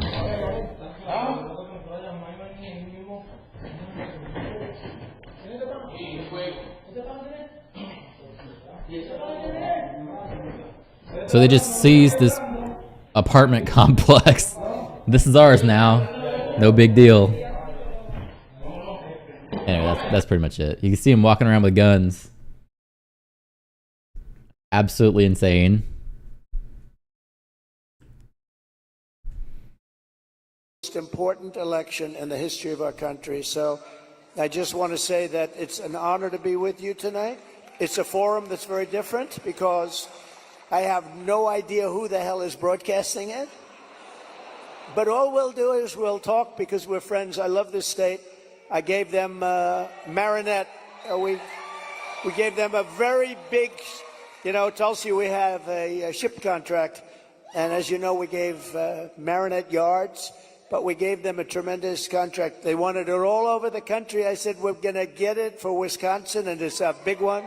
And they're doing a great job, I understand. So we got that. And we're going to have a good time tonight. So let's go. Mr. President, you talked about immigration. We actually have Amber here who's quite concerned about that, and she's got a question for you. What's wrong with their video? Mr. President, hello. My name is Amber, Focus. And I'm There you from go. Cameron, Wisconsin. I have 3 beautiful children, and I'm torn on who to support. My youngest daughter is here tonight. My oldest son is 18, and he just started trade school this week. Okay. Very proud of him. See ya, Paul. My concern is that illegal immigration is threatening opportunities for my children. I worry that it's taking away jobs from Americans. I'm wondering, what will you do about that? All right, well, it's great. I think I'll stand up and... Do you mind if I turn around? Thank you, Amber, very much. And you're right. I'll tell you, we have the people that I'm talking about. They're pouring in at levels never seen before. They're coming in by millions and millions, and a lot of them are taking the jobs for the black population, the Hispanic population, and unions are going to be very badly affected because, and I was talking to some of the union heads who I actually do get along with, but they're very concerned about it because the jobs that are, the people that are coming in are just taken, and it's going to start with the black population. African Americans are losing their jobs, and I don't know if you heard the latest statistic that of the jobs that these people created, which is very little, every single job was taken, about 107% was taken by illegal immigrants. There's been no job creation from them. The jobs were filled by illegal immigrants. With all of that being said, I want to give you a very positive answer. We're going to win this election. We're going to turn this country around. We're going to become an unbelievable growth country. And your boy is going to have the greatest job. And you want to have... Why'd they block your comment? I mean, it won't affect me at all, but that's weird that YouTube would block your comment. Have a lot of choice with jobs. You know, you want them to go up, and they get up and it's hard to believe I have that the way I get treated, but I look forward to every day because we're going to make America great again. So I really do. I look forward to it. That's right. But we're going to create a lot of jobs. We're going to create. Does he want to stay here, or does he want to go to a different state or anything? Yeah, someplace in the Midwest. But this is a good place to stay, right? Wisconsin. So we'll be creating tremendous jobs for our country, and we're also turning away. You know, we're going to be closing the border, really closing it. By the way, did you see? So Kamala was for defunding the police. She was for the open borders. She was for everything that you're not against. I could go through 14 different. She's changed on every single one of them. In fact, I think we should see the man in the red hat and the beautiful woman in the red hat says, "Make America Great Again." Perhaps we should give Kamala a "Make America Great Again" hat, right?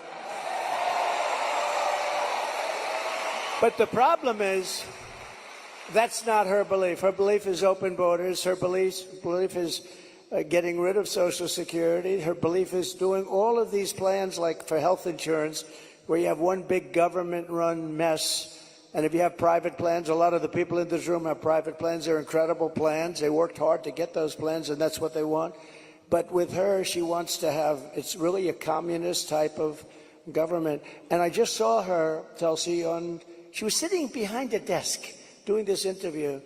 And I said, "Dana Bash, you could make yourself big tonight. All you have to do is be fair." I haven't seen the questions, but they gave out a sample. In fact, she's going to be on later on tonight with a tape. It was a tape. We're doing it live. Why are we doing it live? And she's So we just watched that interview, and I kind of agree. Dana Bash was not very critical of her. She did ask good questions, but in political fashion, you know, they kind of scoot around and they don't really answer anything, and she didn't really hold them accountable. She's doing it taped. But That's right. He's real. But she was sitting behind that desk, this massive desk, and she didn't look like a leader to me, I'll be honest. I don't see her negotiating with President Xi of China. I don't see her with Kim Jong-un like we did with Kim Jong-un. So we're going to have to see what happens.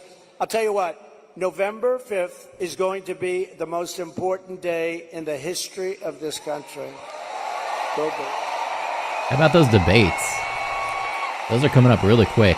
Mr. President, there are a lot of people who want to feel hopeful about our future. I want to introduce you to Luke, who is one of those people. Hi. Hello, Mr. President. Good-looking guy. Thank you. My name is Luke Pulaski, and I'm a junior here at the University of Wisconsin-La Crosse. I'll be voting for the first time in November, and I'm researching each candidate. I have two questions for you. First, as I've been living on my own and buying my own gas and groceries, I have noticed that everything has become more expensive. For me personally, I try to eat healthy and stay lean. A pound of meat has gone from $4 to almost $7. I also would like to buy a home someday, but that seems just impossible now. What's your plan to make life more affordable and bring down inflation for someone like me? Very good. Thank you. Good. It's probably the question I get most. You know, they say you're going to vote with your stomach. I don't know if you've heard it, but it's a little bit true. And groceries, food has gone up at levels that nobody's ever seen before. We've never seen anything like it, 50, 60, 70%. You take a look at bacon and some of these products, and some people don't eat bacon anymore. And we are going to get the energy prices down. When we get energy down, you know, this was caused by their horrible energy wind. They want wind all over the place. But when it doesn't blow, we have a little problem. This was caused by energy. This was really caused by energy and also their unbelievable spending. They're spending us out of wealth, actually. They're taking our wealth away. But it was caused by energy. And what they've done is they started cutting way back. We were in third place. When I left, we were by far in first place, beating Russia, beating Saudi Arabia. And we were going to dominate to a level that we've never seen before. And then we had a bad election. I'll be very nice. I'm supposed to be nice when I talk about the election, because everybody's afraid to talk about, oh, please, sir, don't talk about the election, please. You know, if you can't talk about a bad election, you really don't have a democracy if you think about it, right? But I used an apparent bad word referring to the possible getting rid of the Venezuelan king. See, that's what I'm worried about, man, is all the censorship going on these platforms. That's a big issue for me when it comes to voting. But what they did, Tulsi, is they took back the oil production. The oil started going crazy. That started the inflation. Then they went back. They said, go back to where Trump was.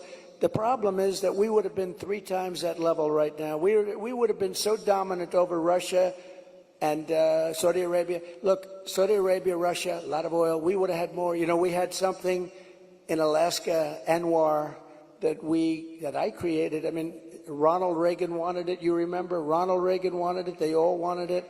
And I got it approved. Nobody was able to get it approved. I got it approved.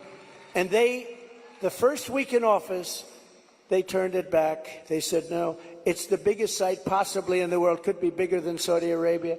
Well, we're going to start that up. We're going to become the energy capital of the world. We're going to pay down our debt, and we're going to reduce your taxes still further. And your groceries are going to come tumbling down, and your interest rates are going to be tumbling down. And then you're going to go out, you're going to buy a beautiful house. Okay? That'd be You're nice. going to buy a beautiful house. That's called the American dream. I'm trying to buy a beautiful house. Dream. Thank you. Mr. President, I want to ask you a question about national security, but first I think it's important to point out what Luke is talking about: the cost of groceries, the cost of gas, the cost of housing, mortgages, rent. Everything has gone up. Kamala Harris's plan that she's announced is government price controls. And I think it's important to touch on, you just laid out your plan. What's going to happen if Kamala Harris institutes price controls? So that's a communist plan. It's never worked. And it's been tried by others. Believe it or not, Richard Nixon tried it. A lot of people tried it. It's been tried many times, and it always leads to the same failure. Tremendous inflation, lack of product. You don't have anything. The stores are not stocked. It has never worked. It's called control. They want control. And, you know, look, it's been so often. And everybody that comes in, they say it. It sort of sounds great. We're going to go price control. Actually, when... I'm thinking about getting a plot of land and going off or semi-off grid. So I've been watching videos like that on YouTube too. It's kind of interesting. People buy like these the homesteads and they try to be self-sufficient. It's interesting. There's some things that I won't do without, like plumbing. Like, come on, some of these people have no plumbing and they still survive. They don't have running water. They use like rainwater. That's some things that I wouldn't do without. But I like the idea of having a big piece of land to yourself.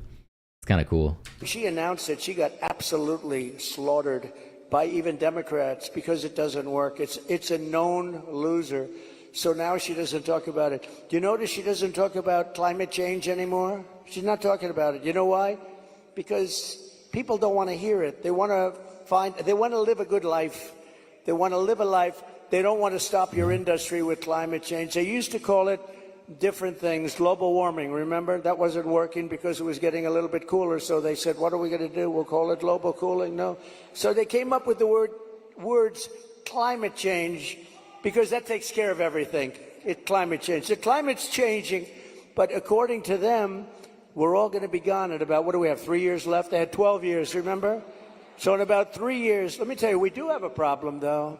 It's climate change, but a different kind of climate change. It's called nuclear global warming. We can say that's global warming. And if we don't have a smart president, you know, you have 5 nations now with pretty massive nuclear power. Some have very massive, including us and Russia. China's behind, way behind, but within 4 or 5 years, they'll catch up. And we don't want them to catch up. Look, the biggest problem, in my opinion, the biggest problem our country has, the biggest problem the world has, is nuclear weapons. They are a destructive force, the likes of which nobody has ever seen before. And we have to make sure they're never used. We have to make sure it's not going to happen. I'm not that hippie. I'll still need plumbing and internet. Yeah, me too. The lady I watch, she bought this big piece of land and she has a family of 5 and they live in an RV that they parked on this land. To me, that's just not something I could do. Not sustainable to be in a little tiny RV with your entire family. Nope, not gonna happen. You're exactly right. You brought up Ronald Reagan already. Ronald Reagan famously said, "A nuclear war can never be won and should never be fought." And I think it's interesting you talked about climate change, Mr. President. The Democrats and Kamala Harris, they were quick to talk about how climate change is an existential threat. But what they're not talking about is the existential threat of nuclear war and World War III, which is exactly where we sit today because of the warmongers and their puppets, Joe Biden and Kamala Harris. And they don't want to talk about it because the consequence of where they have taken all of us as the American people and the world is economic hardship around the world, a destruction of our economic well-being, and an annihilation of humanity, our families, our kids, our communities around the world.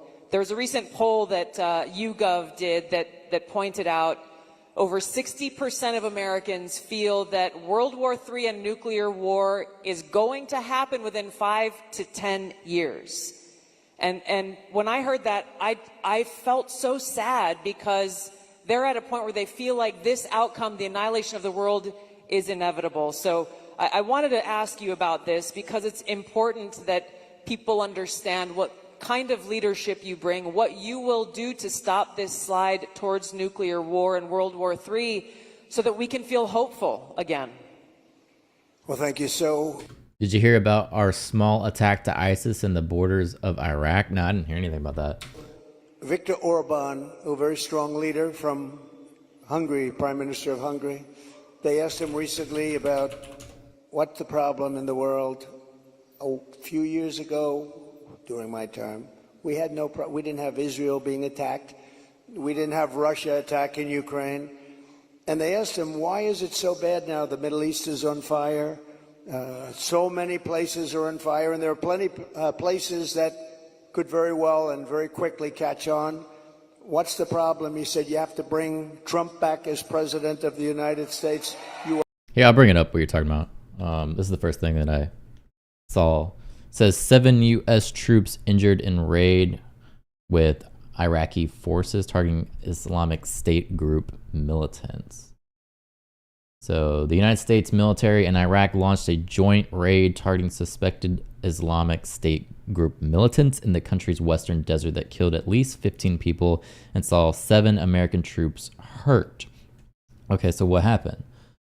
For years after dislodging the militants from their self-declared caliphate across Iraq and Syria, U.S. forces have continued fighting the Islamic State group, though the casualties from Friday's raid were higher than others in previous ones. Yeah, that's a high casualty rate, but what happened? The U.S. Military Central Command alleged that militants were armed with numerous weapons, grenades, and explosive suicide belts during the attack, which Iraqi forces said happened in the country's Abnar Desert. Okay, so that's not good. This operation targeted ISIS leaders to disrupt and degrade ISIS' ability to plan, organize, and conduct attacks against Iraqi civilians, as well as U.S. citizens, allies, and partners throughout the region and beyond, Central Command said. Using an acronym for the militant group, Iraqi security forces continue to further exploit the locations raided. There is no indication of civilian casualties. That's bad. That's a high injure rate. Usually we don't get hurt that bad. Yikes. We'll have no problem. He single-handedly kept things, and it's true. And I could do it with telephone calls by being smart, but literally he said you have to bring Trump back. Now, he used a term I wouldn't use. He said everybody was afraid of Trump. You know who was afraid of Trump? They said China was afraid of Trump. Russia was afraid of Trump. They were all, and I don't want to say that. I will say this. They respected me and they respected our nation. They don't respect our nation anymore. They don't respect our nation anymore. Think of it. What would the world be like if Russia... They walked us into World War III, and now Trump's job to fix it. I mean, things are getting a little hectic, that's for sure. This is the first I heard Iraq was a part of it. When I heard it last night, I thought it was just a U.S. operation. Yeah, it looks like it was a joint operation. And yeah, that's not a good outcome. Not at all. Didn't do what they did, and they would have never done it. I used to speak to Putin about it. I had a very good relationship. No chance. You know what happened, I think, Afghanistan, when he saw the horrible leadership that we displayed in Afghanistan, I think he said, wow, this is a time to go in, because I wasn't there. He would have never done it if I was president, and Israel would have never been attacked.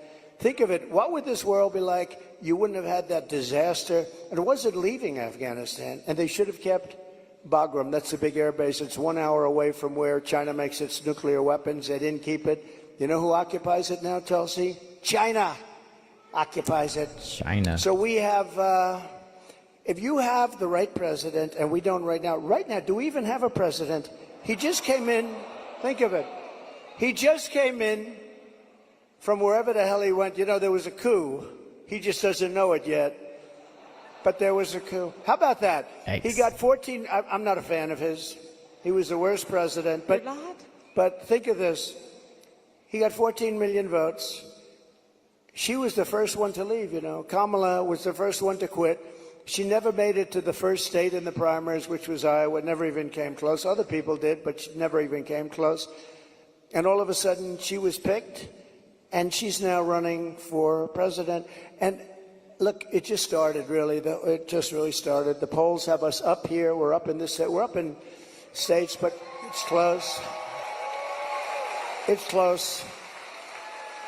It's close. And, you know, they cheat like hell, so we don't want to have it too close. But because we have to win this. We're not going to have a country. But with him, I was so far up. We had a thing called, how did he do in the debate? Did you think he did well? Not too good? No, they wanted to have a debate. I said, okay, it's a little bit early, isn't it? I was trying to talk them out. I said, well, it's a little early for a debate, right? And they said, well, I think we'd like to do it. And that was not a good debate for them. That was not a good debate. Pretty bad. So that was the beginning of the end for him. And they started looking. But they picked a woman that had absolutely no votes. She got no votes.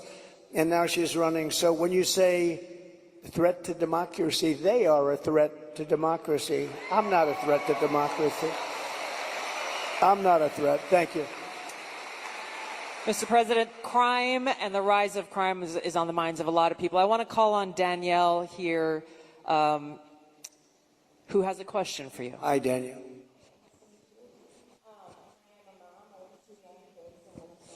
Well, give her a mic.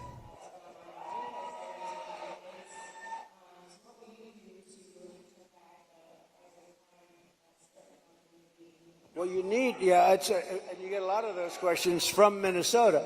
But you get a lot of those questions because Minnesota, I mean, they picked this guy.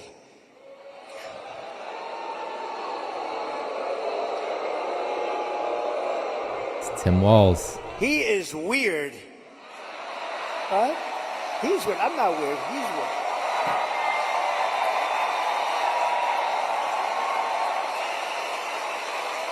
No, he's a weird guy. He's a weird dude. You know, see, they come up with sound bites. They always have sound bites. And one of the things is that JD and I are weird. That guy is so straight. JD is he's doing a great job. Smart. Top student. Great guy. And he's not weird, and I'm not weird. Someone should pull Trump aside and tell him to stay on task, no wandering off the question. So I think in his mind, I think he is thinking that he's at an advantage because he's off the cuff compared to Kamala, who won't even do an interview or a live interview at least. So I think he thinks he's more relatable by flying off the cuff like that, but sometimes his mind just wanders around and it's not even close to the question. What was the question? Isn't it slightly important in a conversation to remotely know a silver of the question side of it? Yeah, they didn't give a mic to the person. It had something to do, obviously, with Tim Walz because that's what he brought up, but I couldn't hear it at all. I don't know why Tulsi didn't go over there and give her mic. I mean, we're a lot of things. We're not weird, I will tell you. But that guy is weird, don't you think? You know, he signed for, and this is, who would think that this is even happening in our country with men playing in women's sports and all of this? But he has it at a level that nobody can believe. a bill that every boy's bathroom will have tampons, okay? Hence his name. Yeah. Tampon Tim. But think of it. Think of it. And you know, on the question of abortion, he is the one. Abortion in the 9th month. That's so not presidential to call somebody Tampon Tim. And if the baby in Minnesota, and I'd love to win Minnesota because those people aren't digging this guy. They're not digging this guy. But think of this. That's on purpose. They do the same thing to reporters in White House briefings. Now, a great way to suppress speech. I don't think these are actual questions, to be honest. I think this is all scripted. 6 states, Minnesota's one of them. If the baby is born, you're allowed to execute the baby after, think of that, after birth in Minnesota, you're allowed to execute. And you remember the former governor, not the current governor, who's terrific, Len Youngkin. We're going to win maybe with Virginia. We could do that. But the former governor, and he said, you sit the mother down and the father down, you sit them down and you talk. You'll never know since you've never heard it. Well, I mean, most of these questions are hitting key points in his typical speeches. So that's why I say that. It doesn't seem like it's actual questions. Plus, a lot of them have cards that they're reading off of. It's kind of, I don't believe it. The baby is born and you make a decision what to do. He meant, do you execute the baby after birth?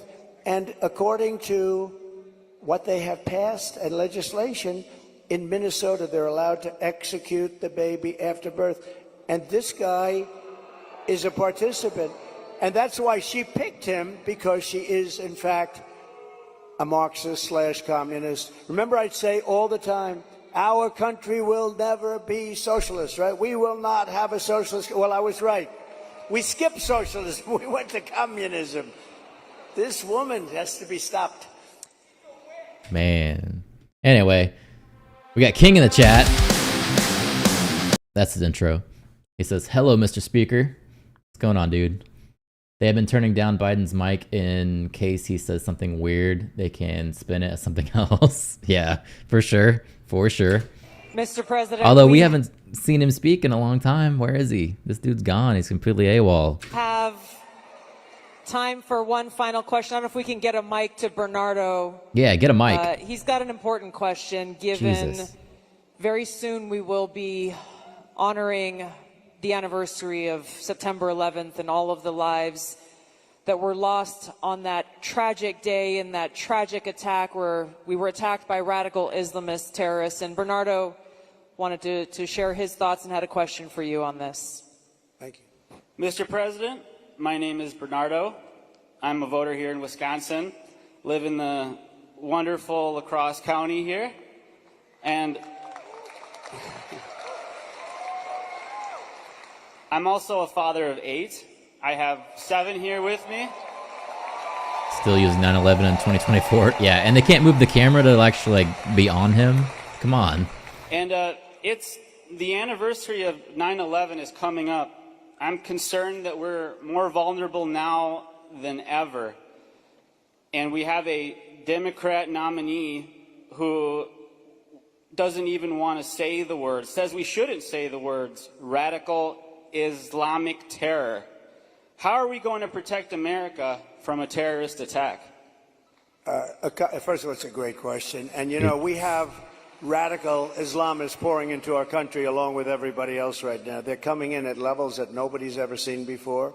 We kept them out. We had 1 year where Border Patrol put down, it was, I believe, 2019, where they, and I don't believe this, I don't believe it's right, but I'll take it. They said 0 came in 20, that was my term, 0. Now we have thousands. I'd like to say that was true. It's probably not, because I can't imagine that. But we were very tough on that. Now they have thousands and thousands coming in, along with the prisoners and along with the crime. And remember, a lot of these countries like Venezuela, their crime is way down because they've moved their criminals into our country. It's not even believable.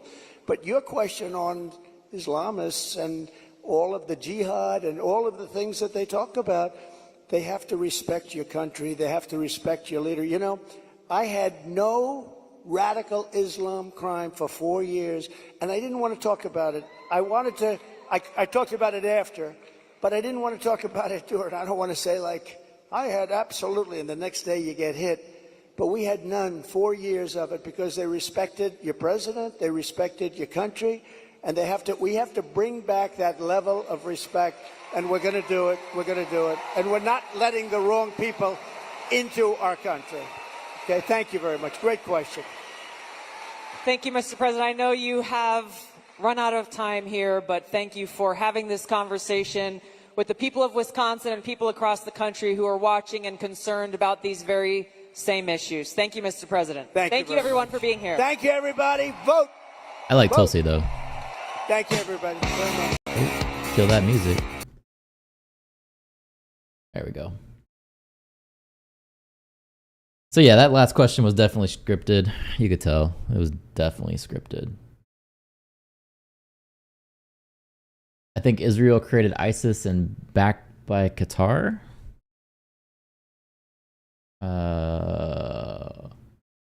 What, you some sort of conspiracy theorist? They only target Muslim civilians and would travel to France and Russia to kill innocent people, but never Israel. I don't know, man. This world for sure.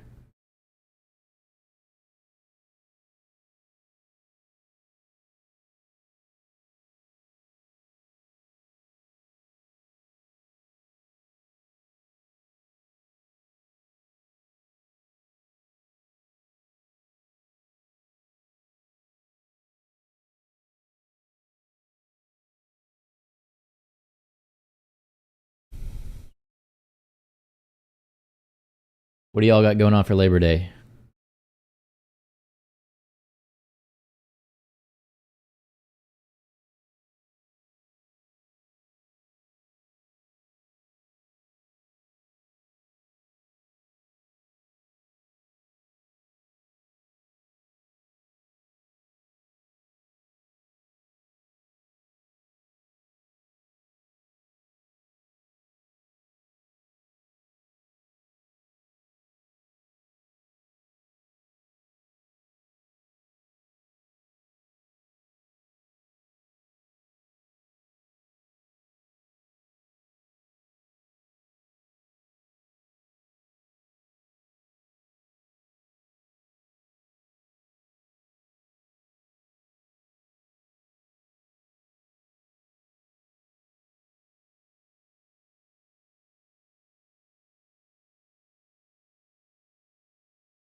We got a weekend of food, fun, and no work. Hell yeah. That's what I like to hear. I am going to fly back home to the Midwest and see my dad. That's my plan. Come back Wednesday. Well, come back Tuesday. I'll be back into my normal routine Wednesday, which is cool. I haven't seen him. I didn't really get to see him a lot when I was in the military. Kind of difficult to travel and all that. My dumb ass, I waited until yesterday to buy tickets. I wasn't really sure I was going or not, and I decided yesterday, like, yeah, I need to go. And I got the Labor Day price for sure. Which country was better, Qatar or Kuwait?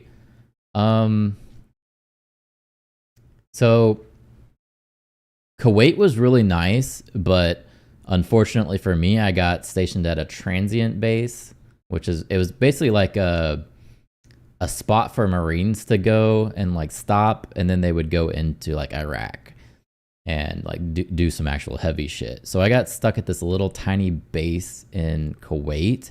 It didn't really have a lot of good amenities. We slept in tents, and that wasn't fun. So I did get to go into the town a couple times, and that was nice. You got to actually see like the malls and stuff there. Got to hit up the bazaars. That was cool. But if I had to pick, probably Qatar is a nicer place. Godspeed flying on the Boeing. Thank you for your service. Oh yeah. Your pilot is higher. Come on. Did you go to Iraq? No, I did not go to Iraq. I didn't do any.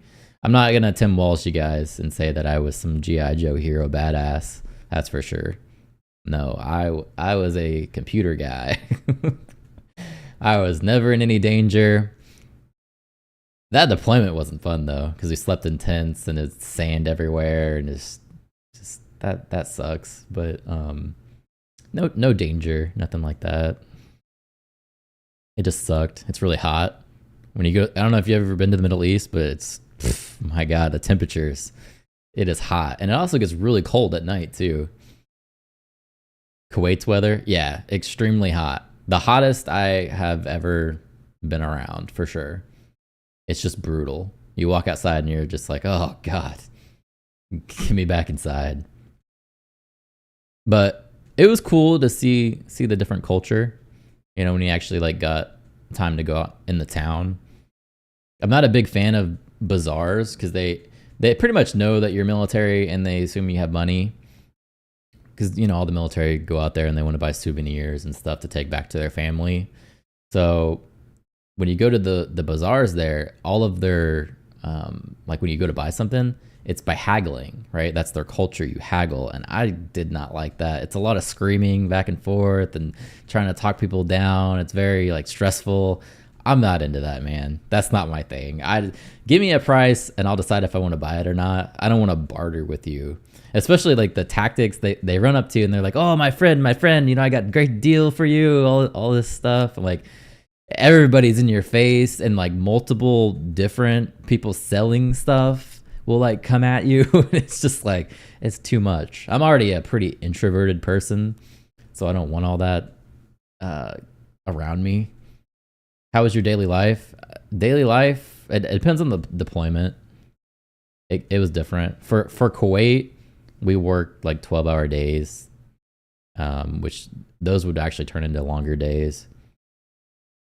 After finishing computer stuff, did you get into the city? Yeah, both times I went into the city. And these Middle Eastern countries, they have like, obviously they have money, right?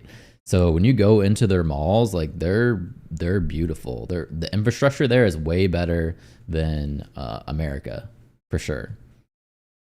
They have nice places.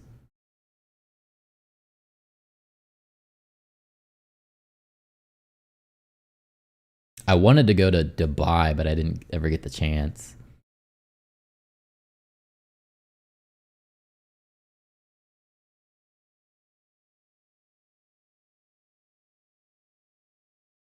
Yeah, daily life was pretty boring, honestly. You get up, you work, and then you go back to sleep pretty much. Yeah, the malls we have in Egypt are made by them exactly. So you probably know what I'm talking about then. Like it's nice and there's no crime. Nobody's walking around looking sketchy like in America. The biggest mall is owned by them. I think I don't know if that's where I went was one of the biggest malls or something, but I just know it's really nice. Richest country in the world, and they're better is a sad joke. In Africa, yeah. I don't know the one I went to, but it was just really nice. No crime. People stare though. They will definitely stare at you. I think it's just so obvious that we were Americans that they're like, what are these people? You know, they don't. I don't know if staring over there is just not rude, but they just like they glare at you. I think the richest country is China currently. Really?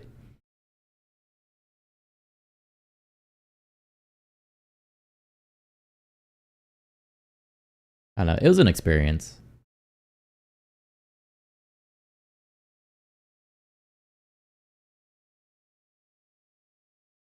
I know a lot of people will take uh, contracting jobs to go back over there. Like when you're in the US, like go back and work on a military base or something as a contractor. A lot of money in that, but I don't want to go back. I'm good. I just want to chill.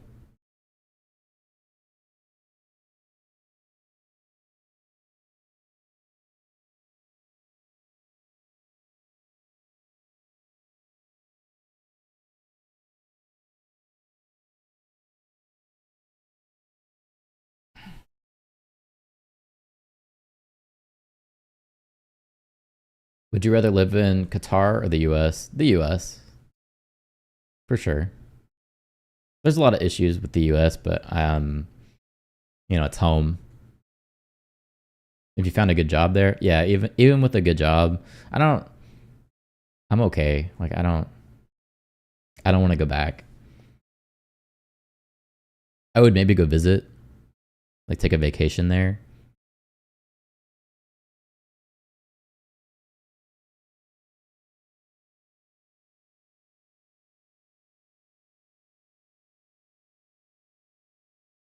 Moving just doesn't sound fun to me. I just moved.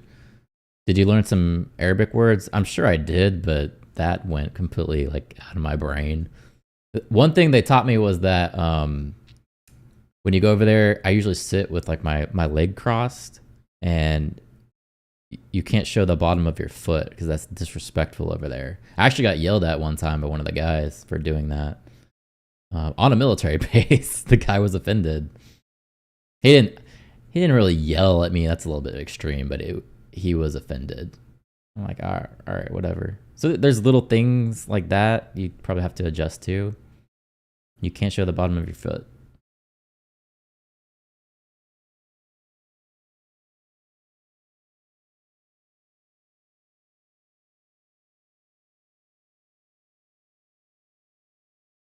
As far as like Arabic words, though, I forgot.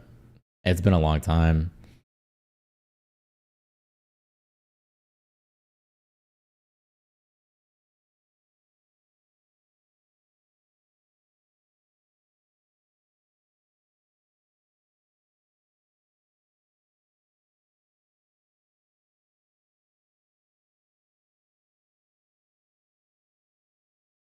All right, I'm gonna go pack so I can get ready for my flight tomorrow. Bottom of the foot, I've never heard of.